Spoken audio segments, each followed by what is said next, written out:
Okay, so on the 10th, we have Mercury will finally be retrograde, and that's going to happen at 7:42 p.m. Mercury retrograde, where are we? Okay, so that's that R there. Yeah.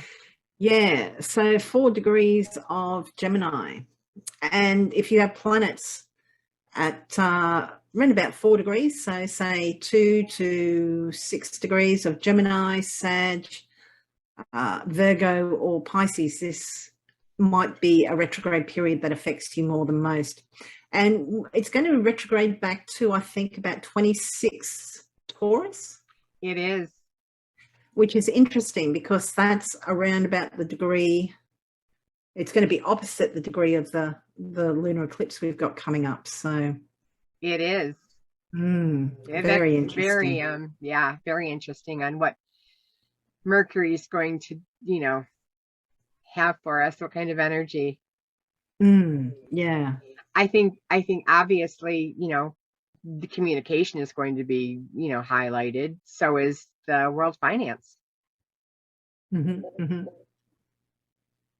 Interesting.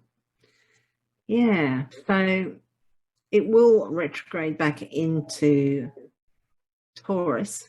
So it will lose a little bit of dignity because it's a sign that it rules. So it's like it's in its home at the moment. It will be retrograde. So that does kind of inhibit it. Mercury retrograde periods are really good for just reviewing, redoing, reevaluating, reapplying. This is, the planet has been going along and it's stopped, which is what's happening at this time when it stations retrograde, and then it will go backwards. So it's like you're on your way to the store. You thought, oh, I don't have my wallet. So you've stopped. Well, normally you wouldn't necessarily stop, but in this instance, we're going to say you're going to stop and then you're going to reverse all the way back, which of course you wouldn't do in real life. You would just turn around and go back the other way. But in this case, the planet's going back over ground it's already gone over. So it's a good time to review, redo, reapply.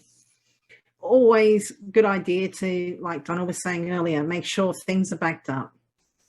And that, before you hit send on that email or that text, that, it's going to the right person, that you've, got the right attachment to that email. Just to be a little bit more cautious during Mercury retrograde. Yep. That's really good advice.